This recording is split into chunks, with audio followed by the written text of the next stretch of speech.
أعوذ بالله من الشيطان الرجيم بسم الله الرحمن الرحيم بخاری شریف کی 84 حدیث اور کتاب علم کی 26ویں حدیث ہے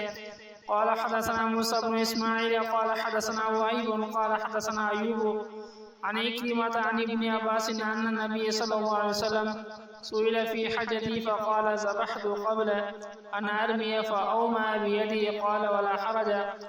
قال حلقت قبل أن أذبح فأومى بيدي ولا حرج. حضرت ابن عباس رضی اللہ عنہ سے روایت ہے کہ نبی صلی اللہ علیہ وسلم سے حجۃ الوداع کے موقع پر ایک شخص نے پوچھا میں نے رمی سے پہلے ہی قربانی کر لی.